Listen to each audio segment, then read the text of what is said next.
Welcome back to Drip Tray Diaries. Just another reintroduction. I'm Ashley. I'm Elliot. I'm Gracie. Oh, press the bottom left red button. Hold it. Oh, you need to turn the volume up on it, the knob below it. Should we try that again? What's wrong with it?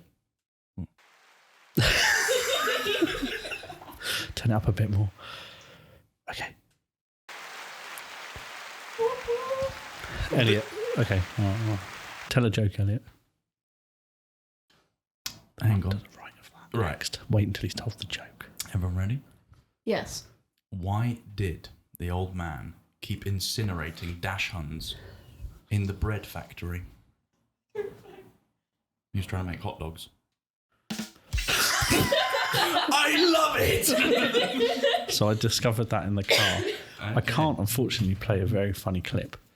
I need to find out how to map those buttons, but those buttons are preset. So if you press the other two, I'm going to have that as like the intermission noise. Okay. Yes. Oh. We can do that when we introduce a guest. And ladies and gentlemen, Ellie Chowns! We're going up market, guys. It's sick. so but I can map them to anything we want. So Lovely. right. So what's happened this week? It has been Christmas. Yes. Merry Christmas. Yeah, Merry Christmas. Ho, ho, ho. Gracie has turned 18 years of age. Yes. Speaking of Woo! which, So we have a special double drink episode this week. at 10 a.m. Just wait till we get to triple. Huge. So introduce your drink of choice this week, So- Gracie. Today, it's bright and early in the morning. I'm tired. I'm still on the verge of a hangover. So I have chose a Bailey's coffee. However, only I have a Bailey's coffee. I just have coffee. Yeah. And it just has coffee because we've run out of Baileys. So Not ideal. tragic. But then, to save the day, I have also brought along this Sandals. Oh, it's the same both sides. I don't need to turn it. Sandals 4.7% premium lager from Finland. It is my go-to every time ASMR I'm in Finland. section of the podcast, guys. Oh, yeah. Actually, that just sounds like something. Oh, yours is way better.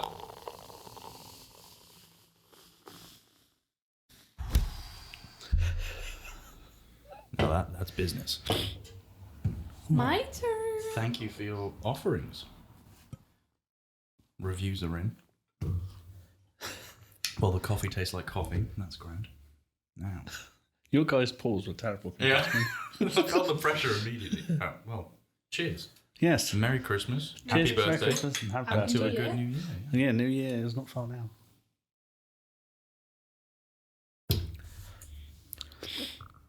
Yeah, that's right.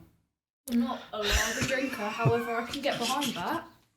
That's exceptional. Yeah. That's really good. It is, yeah, actually, so one of the things we were talking about in the pub yesterday was what would be your top 3 lagers Yeah, top 3 lagers. Was introduced by your brother with some bizarre choices. yeah, well, I don't want to expose him in public, but Stella Artois was on his top 3, and we had a bit of a row.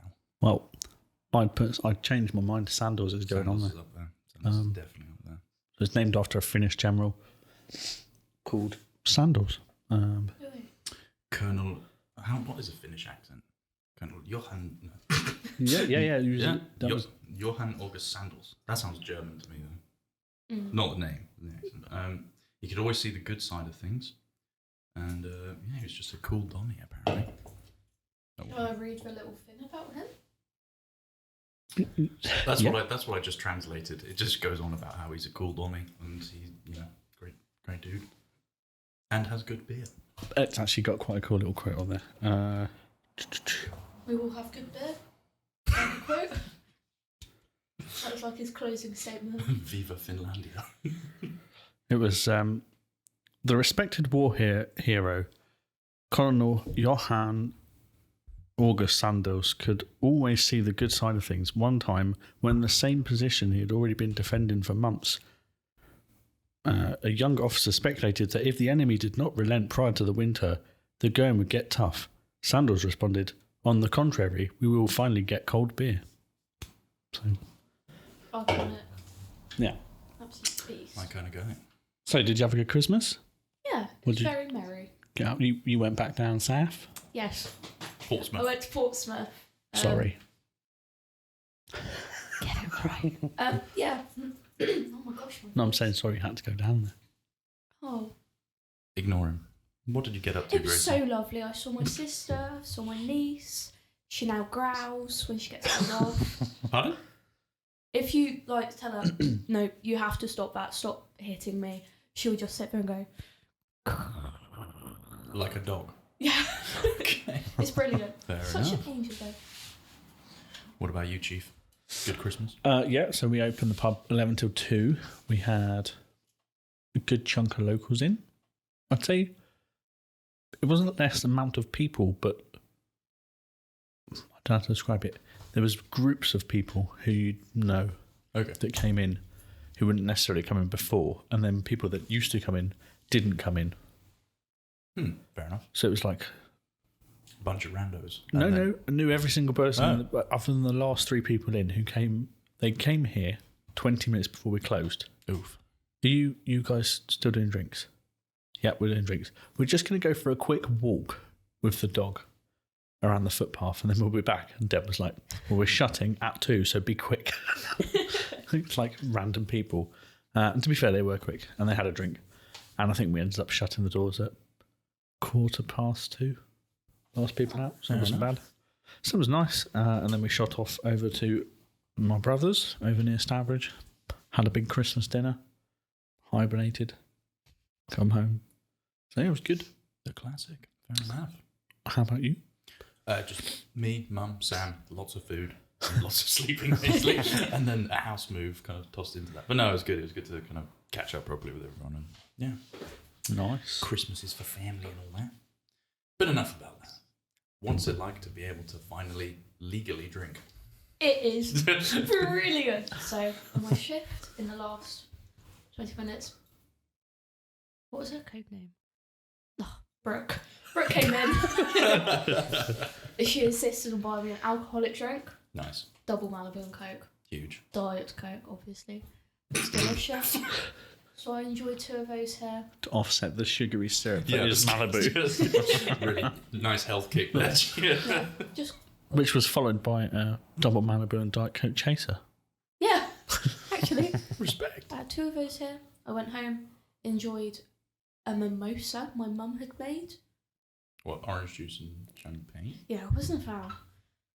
But I drank it anyway. Actually. Thanks, And Mum. In Lots case she of listens. baby Guinness.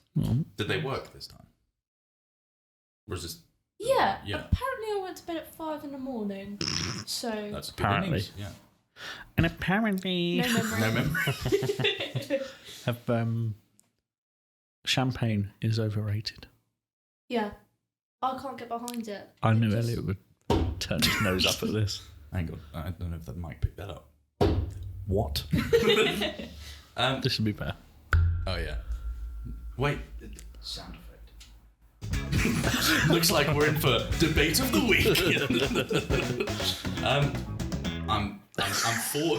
I need to formulate an argument quick. No, I mean, yeah. In terms of like taste and what it actually is, yeah. Sparkling wine in general is overrated. Nice joke, Ash. To be fair, no, because what would you toast with? I mean, like if you're with the lads, Bread. or you know, pseudo lads, ladies, a bit of what? Bread. Yeah. Oh, What do you toast with? sorry. There we go.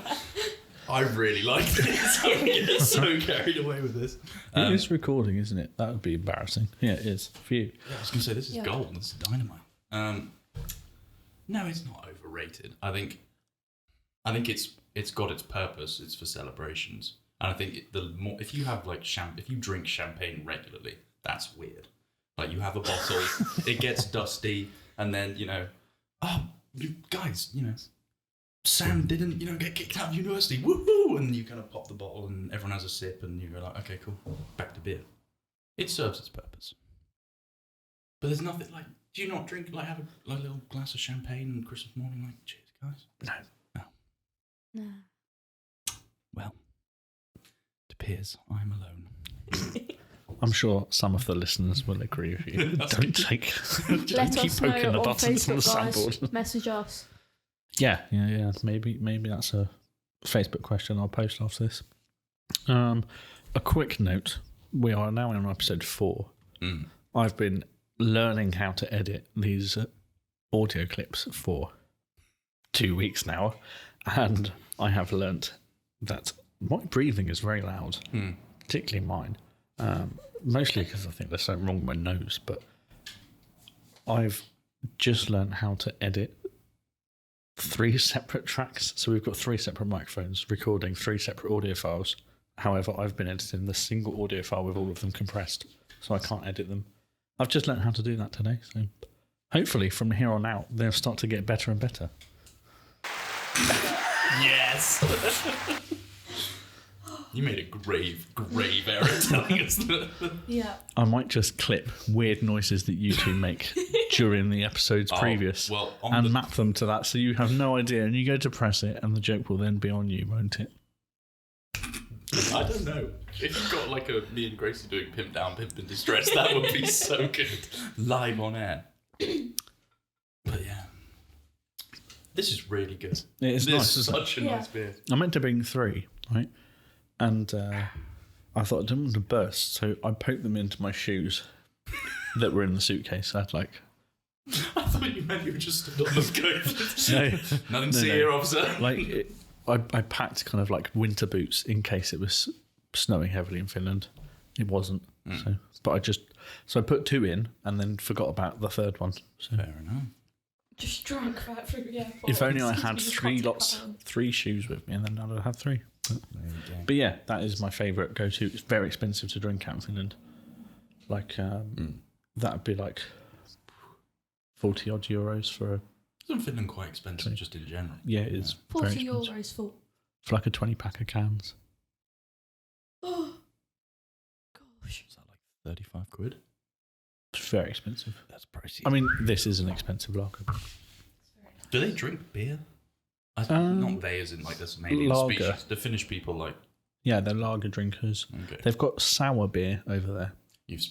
But so that's... Yeah, it's kind of like a fruit or like a wheat beer. I don't really know what it is, to be honest. But it's like fruity and sour. But it's like a trendy... It's slowly coming up in the beer world. Finns are ahead of the curve on most things.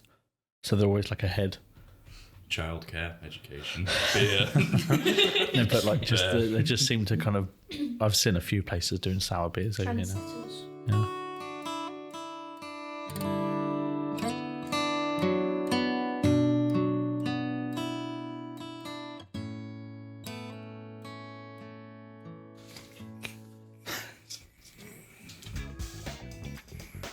And we are back with the Drip Tray Diaries. Sorry we had to take a little intermission there. We had a bunch of beer delivered, which actually brings us right on to what we were going to talk about today. I feel like that's an 80s porn intro. Right, okay. Well, my intro's been ruined. Sorry, you Sorry, say? let's try that again. Sorry, guys. Yeah, what we were probably going to talk about today, which was just, well, kind of the 3 of us running and operating a pub, I guess. I mean, running in the sense of, like, what actually needs to happen before we open the doors, and then operating in that what probably, from a customer's viewpoint, you come in, you get your food and beer, have a good time and leave, but as in what actually goes into making that happen, because it's, weirdly, before I started working, I mean, before working here, I'd worked in nightclubs, but it was very much kind of shift work. You rocked up at 9, and then you left at 6 a.m, but everything was kind of done and prepped. It wasn't like managerial at all. It was sit on the bar, serve rum and cokes to kind of 16-year-olds with fake IDs for 9 hours. Which never happens here. No, never, ever happens. They attempt, but do not get past. We've got quite a good screening process, I think, in that everyone just knows everyone. So that, and we just start to take the piss out of their fake ID, and they get so embarrassed they leave. The best one I've ever had was one of this poor boy who was a young farmer, and it's like, look, I'm not going to mention names. It's like, I literally know your dad. And I know how old you are. Please leave the fucking pub. This is embarrassing for everyone. He's like, yeah, no, fair enough. I'll have a Coke. Not that one. It was one of the young farmers, but yeah, that was funny. Yeah, it does. It does happen every now and then, but not. Yeah, that is the thing around here. Everyone knows everyone, don't they? So everyone knows everyone's business, which again, I think we touched on recently. It's something we have adapted to moving up here. Because it's not down south. You don't even say hello to anyone. No. So. But yeah, there's lots of things that go on that you don't see this side of the bar. The lines. Yeah, the cruel the mistress. I mean, that's the easiest thing to get wrong. I think if you go from pub to pub, you can pay all the right money for the right beers and have the right staff, but just taking care of your equipment. It sounds stupid and sounds really obvious, but so many places don't do it. Yeah. I was in a pub in Ludlow over Christmas. Saw Ludlow Gold, which is our best seller, as most people listening will know. Oh, thank God! Got a pint, and it was just disgusting. It just tasted like lemons. I was like, okay, either this has like just been cleaned and there's still shit in the line, or this is untouched for some amount of months. It was awful. Yeah, that is the thing we pride ourselves on. We like to make sure everything's clean. We've got 3 core products, 1 guest ale, rotation on and off, depends on how busy it is. We've got 5 hand pulls, so we've always generally got at least 1 spare line, if not 2 spare lines. And yeah, I'm very picky. It's not the right word. Very anal about the lines being cleaned. I think we all are now, which is good. But it does make a difference.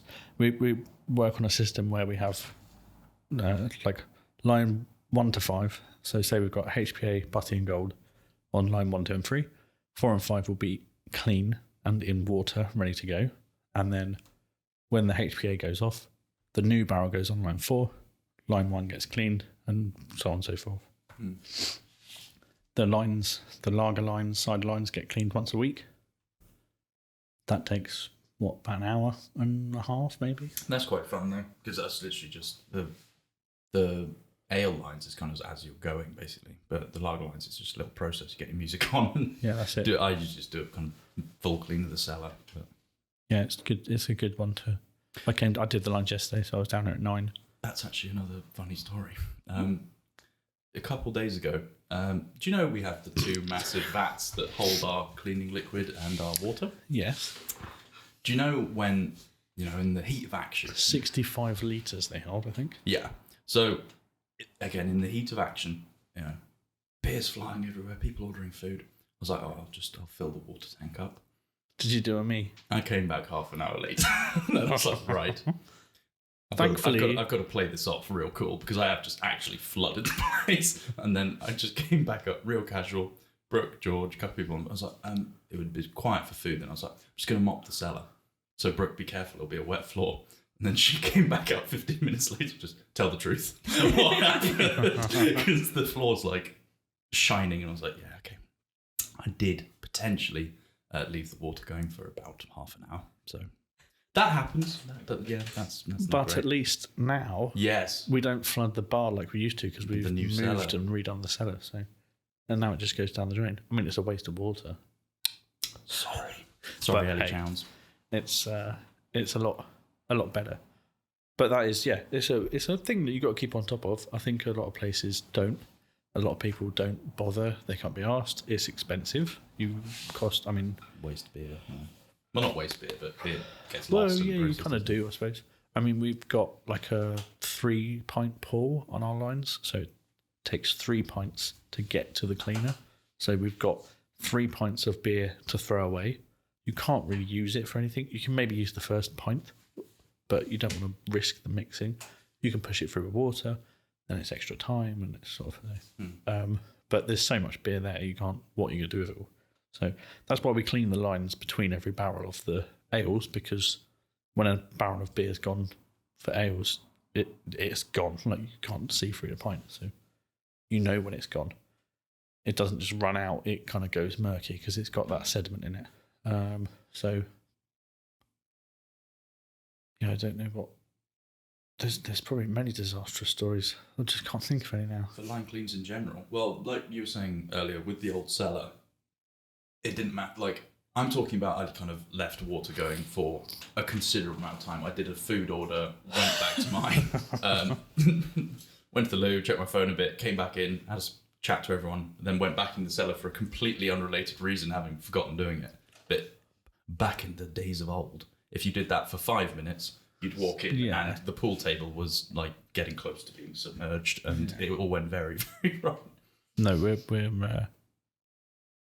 so there's not really much you can do. You can put an alarm on it, maybe like just common sense. I just walked out and I was just completely forgot about it. Yeah, I think that once you've done it a couple of times, it clicks in your brain, because I am so like over the top now. I'm like, I'll turn the water off. Just double check. Just triple check. Yeah, I've definitely turned the water off. I've done it twice. I am the rank leader, though, in the close issues, which is leaving the front door open. Oh. The scores on the doors are... I've done it 3 times. I've done it twice. Deb's done it twice. I'm in the lead for closing, and just... Robbers, come on in. Have your way with the till. Yeah, that's... Have a pint while you're here. I mean, to be fair, if they broke in, there's not a lot they could get, because the till's not there. The spirits on the back bar aren't full, unless they're very lucky. There's crisps. In general, though, it's not great practice. And the annoying thing was the time that took me over into leading this unwanted record, absolutely dead sober. It was just, I'd turned the pub lights off and just walked past it. Yeah, and it just looked... That's the biggest problem. Yeah, I've done that. And was just on autopilot. I even did I usually stand, and I don't know if the video picks up, on that step before I can go back to mine and just go through everything. Like, okay, dishwasher's off, kitchen sorted, that door, those plugs, dartboard, all that. And I remember being like, yeah, sick, good close. And then just getting a message in the morning like, have you been in this morning? And I was like, no, why? And I was like, you've done it again. I was like, fuck. I tell you what is a hot commodity right now: beer pig pork scratchings. Hell yeah. As I had an email yesterday that they've had a major fire in one of their factories that supply them with pork scratchings, and we will not be able to buy any pork scratchings for 3 to 5 weeks. No one was injured, thankfully. So, I don't care about that. What about scratching? But we have we've got two. We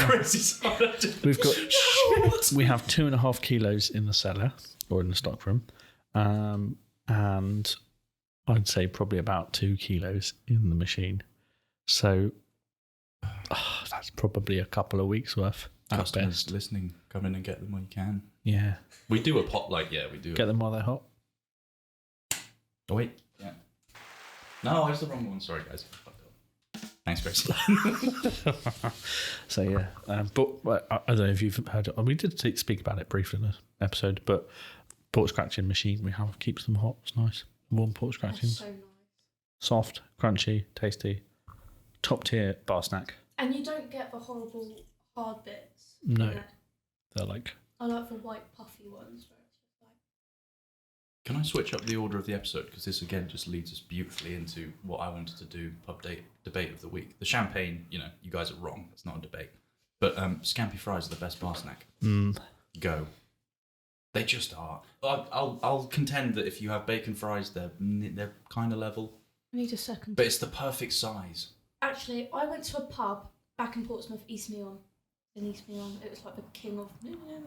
I don't know, I can't remember. It's by Noel Gallagher's house, so... I'll look for that next time. Chris said the king of... was amazing. Their bar snack was like pork scratchings made in-house with their own apple sauce. I think this was on the episode we talked... Well, I don't know if this was... So for those that don't know, we've actually recorded episode 1 twice. So the one you hear is the second recording, because the first one was just terrible. Can I just say, I prefer the original. We just had to take it down for... insensitive... no, that's... Yeah, no, probably... Yeah, insensitive. Elliot being very insensitive towards a sensitive subject. I don't think it was just me. I've been thrown under the bus here. All 3 of us. I'm going to take 79% of the blame, because I also told a few jokes that can't make it to air. But I reckon Just it will know come they out were eventually. really- Just funny. know I got, laughing emojis IRL. Okay, I'm going to stop speaking now. The episode 1 you will hear is us re-recording Which is it, why and Elliot you and can Gracie tell. are so monotone during it. We've done all this before. They're just like, I'm Elliot. I'm Gracie. So Elliot, So, how yeah. did you start working at the pub? Well, I came in and Deb said, "Do you want a job?" And I said, "Yeah," and I'm here. Back to you, Ash. So yeah, literally just all forced onto me. So there you are. But yeah, Look at us now, episode 4. We're Indeed. rolling. We've Yeah. got sound effects, and we've got a whole iPad of stuff to talk about, such as And- in the cellar barrel tapping. Going We back also to the have- subject.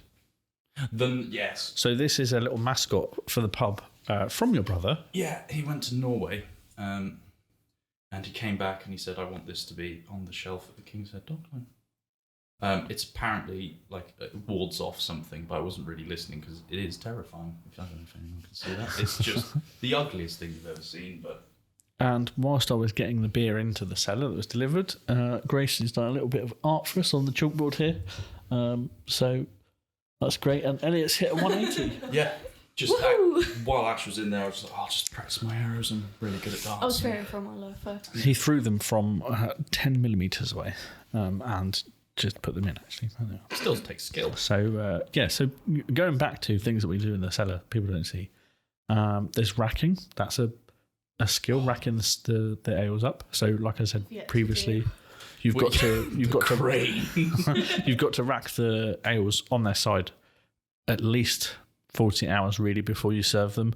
You can get away with it earlier. It depends on the beer, depends on the each batch and everything. So you let the sediment settle, then you spile it, which is knocking a hole in the top to let it vent. That can go wrong, as we explained last time, where you get covered in beer. The ceiling gets covered in beer. The wall gets covered in beer. So that's part of our cleaning down we have to do. We need to clean all the walls. We've pretty much replaced most of the walls and the ceiling with clean wipeable plastic surfaces so that it's easy to sort out.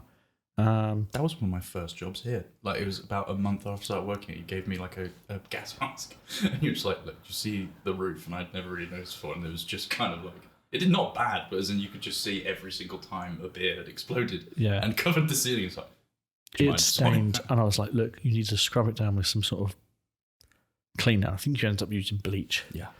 In a fairly confined room. I kept taking my mask off as well because it was really hot, and then I felt a bit dizzy. And you were like, "Okay, stop." Yeah. But that's all sorted now. But the racking itself is a skill in a couple of ways. So firstly, the barrels are what they must be 50, 60 kilos. You gotta, yeah. So like 50, 60 kilos. gym sesh. The top rack is what, about 4 or 5 foot off the ground. So it's a fair distance up. So you can't. 4 foot. I'm 5 foot. It's nowhere it's as tall as me. That's embarrassing. I hate to break it to you, Chief. You could just like squat down, or you could put it on your head, and you could stand up. It'd be the perfect height. Like those African women with the water pots. Saying that, I don't know what it is. In Hereford recently, I've seen so many people do that. Carry like bags of shopping on their heads. Every time it's me at the window like a dog. It's just What? because I'm impressed. I'm impressed. That's your reaction. That's when you're impressed. You just Become a dog. Yeah. Fair enough. Anyway, 4 or 5 foot tall. Yeah, so you've got to rack them up. Now, manual handling's health and safety. You can't. We have between us racked them up by hand or individually racked them up, which is painful sometimes. Well, just they're awkward, aren't they? Because you've got to get them. Yeah, There's no. like a. It's not like you're not lifting 60 kilograms like If you should. you're lifting the video can see, but Yeah. for people that can't see, it's kind of a base and then a spring-loaded base which sits at the 45 degree angle, 40 degree angle. So yeah. that's spring-loaded, and you put the barrel on it, flattens out, and as the beer goes down inside, the volume gets less. It slowly tilts to help bring the beer to the tap. Yeah, you've got to But they've got a little something. lip on the front. You've got to lip over. And, I was thinking like you've got like why it's. I was thinking it isn't actually that heavy when you think about it, but you're lifting something about that like length away from your body. As if Yeah. you're like it's not kind of just like, oh gosh, that would be fine. like picking up a barrel is not too bad, but then lifting it out and positioning it over and getting it the right way around. Yeah. So we've got a crane now that we've bolted to the floor, Which I love. which is essentially an engine crane for the back of a truck that we've just bolted to the ground. Very handy. Have you used the crane? No. It's good. It's a bit finicky because it hits the roof. Do you reckon you could hook me up by my belt loops and lift me? Probably, yeah. Yeah. It takes 900 kilos. So.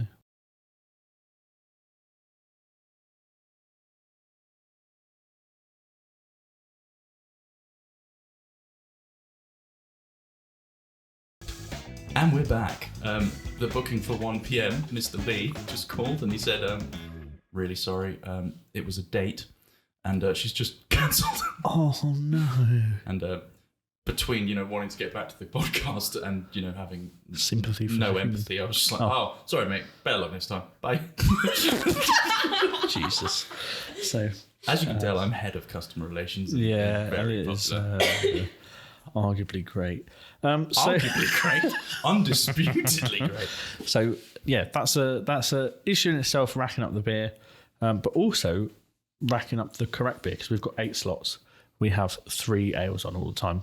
So if you've got 1 on of each beer plus a spare of each beer, you've got 2 empty slots. So if you've got a guest ale, you've got 1 empty slot, and obviously you've got to rack it up for at least a day before. So gold is our best seller. On a busy day, we'll go through at least 1 9-gallon of gold per day and be on a second already, which means you need to have a third ready to go. So you need to balance what's on the rack so that you've always got spares ready to go, regardless of So yeah, that's a bit of a thing in itself. Stock control, that's a right pain in the backside.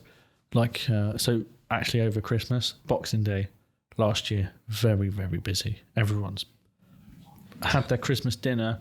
They've had a skinful at home. They want to go out. They want to see their friends. They want to see their family. They want to get away from the house, go for their Boxing Day walk. This year, no one. We was busy. 11 till 3-ish. 11 till 3, we were busy. After that, it was diabolical. We had one lad in for his 18th birthday with his folks and his brother, I think, or sister. Can't remember. They came in, they had a drink, sat around the fire, left.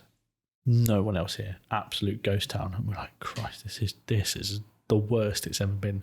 We got poor Leo in because we said it would be busy. And he's sort of to be fair, he got washing up done from the day and did some prep and did some clearing up and whatever. So his time wasn't wasted, I don't think. But it was, we've prepared for that. So then you've got loads of stock. Mm. And the stock doesn't really go off. I don't think we'll ever be in the position where the stock's going to go off as such, other than the real ales. Once the real ales are on, that's a ticking time bomb. You've got 2, so in theory, you've got 2 days.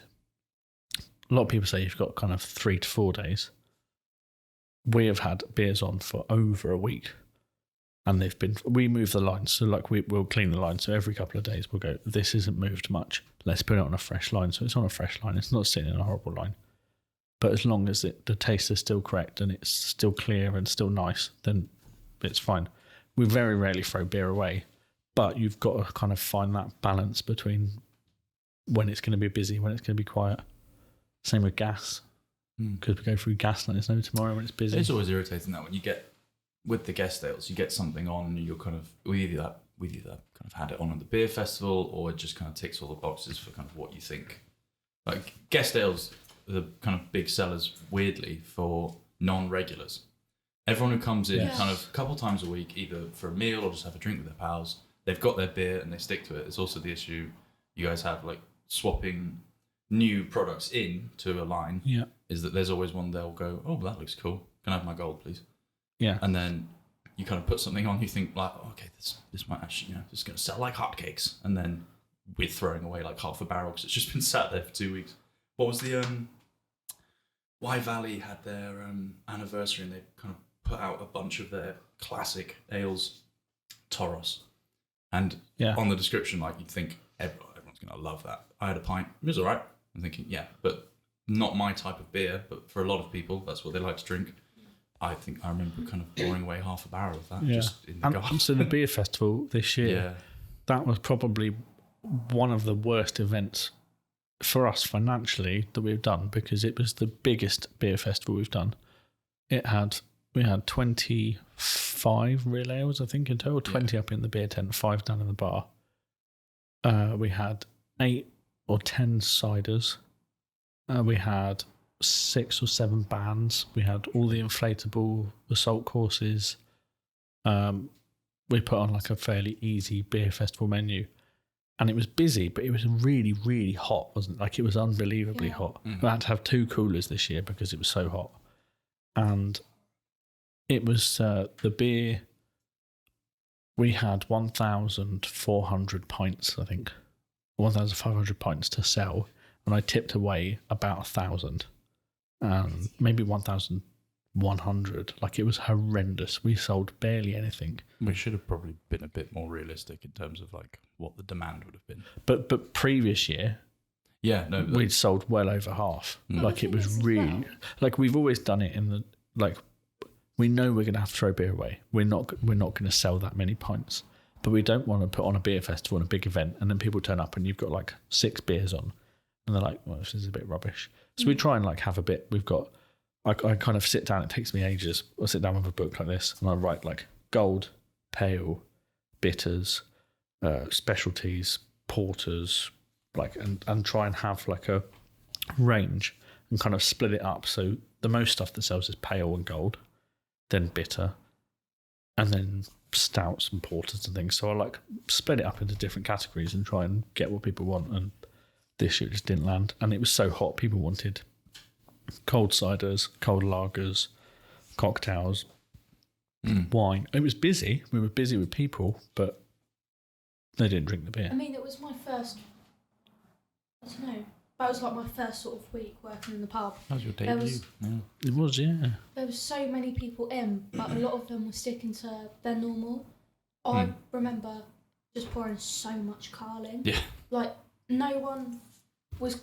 They were coming in for the beer festival, but wasn't like experimenting. The social element of it rather than the beer of it, which is good as well. I mean, money's money, but it was a Wednesday morning, wasn't it? And we were just like, some of the barrels so depressing. were full. And I was like, you kind of picking it like you can build like a temporary rack, we've I guess got you could that, call it. And we're picking beers off them, and like I go to kind of just do this because I'm assuming at least some bits come out, and then shit, it's we've got that full. dipstick.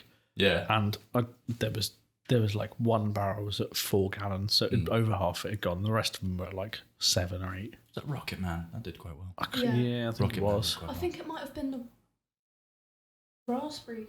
That raspberry one. Raspberry Pale went Good. well. Raspberry Pale. That was Titanic. But that's time back and think like you'd think from that, like everyone who I served, either Elsie Mo or Rocket Man 2, oh, actually, that's really good. I'll have another one of them. And then you whack it on the main line, you whack it on just as in, oh, guys, we've got this back on. Oh, cool. No one touches it. Yeah. Can I have a Guinness? Yeah.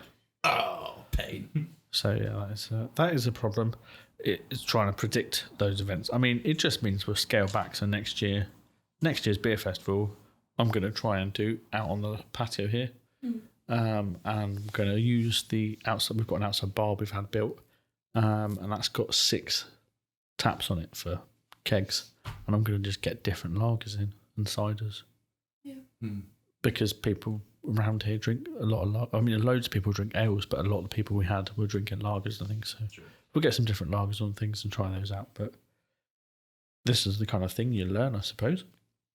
You live and you learn. To lighten get better. the mood, I remember it was my first shift after a beer festival, so this was sort of like my first real shift where there was nothing massive going on. It was just normal day to day.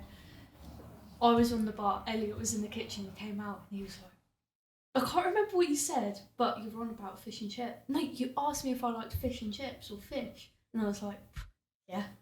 Anyway, you used for raspberry pale to try and make beer batter. It was all... It was, I just tried to make pink fish and chips, so it'll be fun. Yeah, it did not work at all. I remember the first time I met you, Gracie. Do you remember? No! Stop. It's when I was taking Iron out somewhere as I was going. I was like, we need a drink. I pulled out the back car park, pulled in the front car park, jumped out of the car, come running in. It's like, can I have a raspberry J2O, please? And Gracie got it out, popped the lid off, put it on the counter. I downed it and was like, cheers, see you later, and went to walk out. And she was like, Are you going to pay? She didn't know who I was. She didn't know that I... Oh, yeah, she didn't. She didn't know that this is my pub. I thought you were going to tell a story about her interview. I was like, I did that. Because you did the interview, I haven't actually worked along. I haven't worked yet, so I don't think so. That's so funny. And I came through the front door. I own the gaff. And I think Brooke was like, he's one of the landlords. She was like, Fred was here as well, and he was like... So yeah, that was funny. But yeah, I mean, we've got the same kind of things. I think these kind of issues happen. Actually, bring us nicely on to our next episode, which is episode 5, and we have Paul, who is my dad, as our first guest. Yeah. Great. The big dog. That's great. Yeah.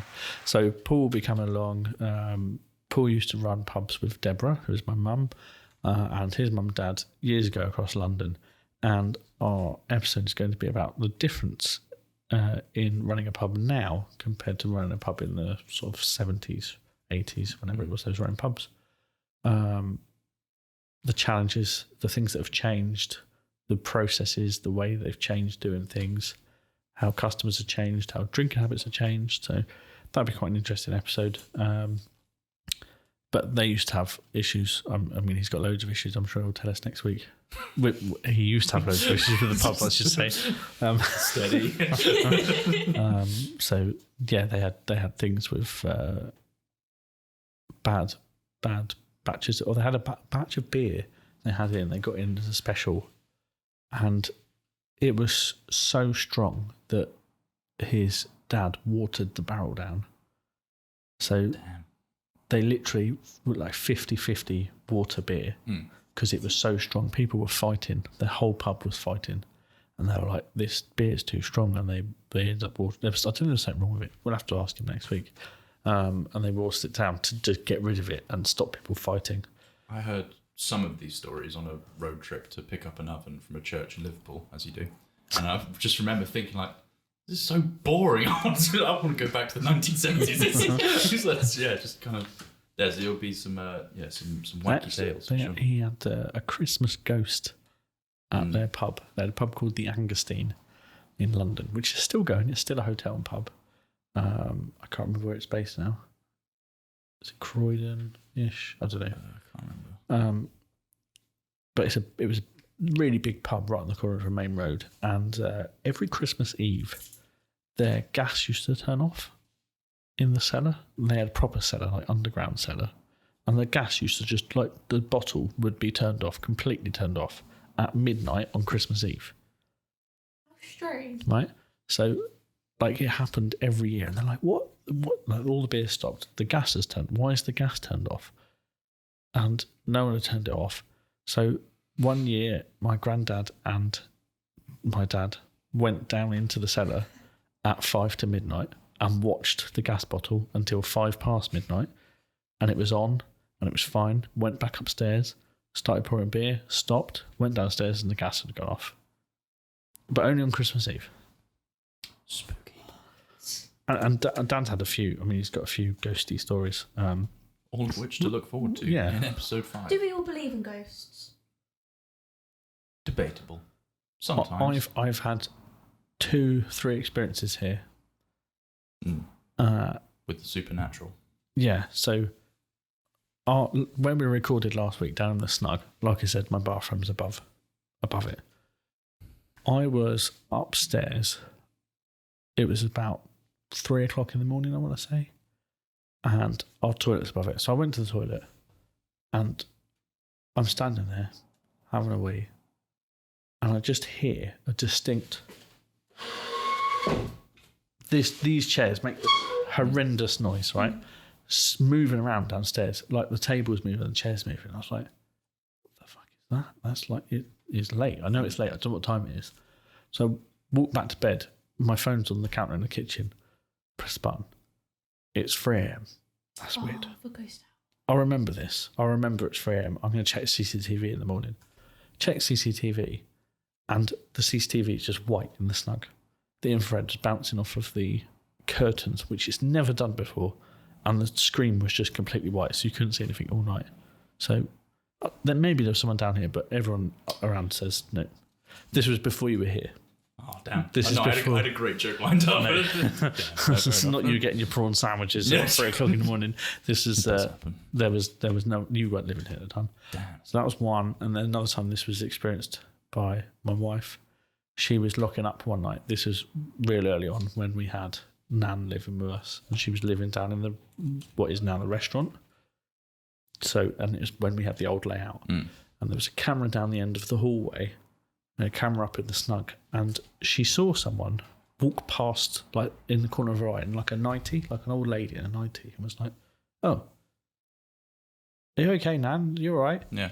No answer, and she was like, "Oh, that's a bit weird." So then she like followed her, and she looked down the hallway, and she's gone. Now my nan used to walk really slow, like she couldn't walk fast. So she walked all the way down, walked like this is about 20 minutes after we'd shut, walked down into what was the restaurant where my nan was. My nan's fast asleep in the bed. And she's like, "That's fucking weird. I definitely saw someone walking in a 90, like an old lady." And it freaked her out. And she was like, locked up and went upstairs. And she was like, "Nope." That freaked her out. And then Ollie had the same thing. He heard a chair down here when we'd locked up, when he was staying here once. And there was no one in here. He came. We had tables all around here before we had the pool table. And it was like in that corner. And he went round and there's no one there. He's like, "What the hell?" So there are like 3 ghosty sort of things. I'm sure there's probably more, but you've got a ghost that follows you, haven't you? Yes. Me and my whole family are very spiritually inclined. We are, I don't know, connected to the paranormal. My sister's a gateway for it. My sister would be brilliant to guess on Halloween time, tell ghost stories. But we've had so many experiences as a family. Like, my old house, we did like a little extension into a roof before we did a massive extension. And in that period where we were building up there, we had disturbed something in one of it, because it was like connected houses. We had disturbed a ghost in another house, and he had come into our house. There was times where we were home alone, all of us children, and we could hear the dogs barking, going crazy. We stood at the bottom of the stairs, could hear my mum's bedroom door opening, closing, her sliding wardrobe opening and closing, and we were like, "What the hell?" Stepped out into a garden, locked the back door, and her curtain was going crazy. We could see it moving back and forth, like stuff like that. But that's not cool. No. No. Oh, well. But here, feels like a comfortable spirit. Oh, well, yeah, I think whoever's here is very friendly. So we'll touch back on this next week when we have our first guest, and Paul can tell us some of his little ghost stories. We can talk about things we didn't talk about this episode because we ran out of time, like Elliot and I having the worst drippy day yesterday with non-stop orders. I'm quite glad we didn't get onto that because infuriating. We get those days regularly. Speaking of which, we're about to go and do lots of food prep that needs research. I'm sure we shall moan about that next week. So thank you very much for joining us again for another episode. Hopefully the sound is a little bit better and we than don't previous get so many episodes. phone calls. Yeah. There's been 3. 3 phone calls. There's been 2 deliveries. There's been 3 deliveries, but one was just before we started. And the dog's coming back and driving us nuts. And it's now pub opening time, so we're going to have to shoot off. But thanks very much for tuning in, and we'll speak to you next week. Yes. See you, pimps. See you Bye later. all.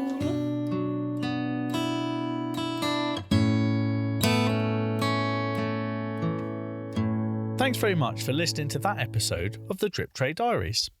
If you want to find out more about what we do, or get in touch with your own pub stories, funny stories, or dramas that happen at work, just send us an email at driptraydiaries@gmail.com. You can also go onto our website to find out more information. Give us a follow, click like and subscribe, and we'll catch you next time.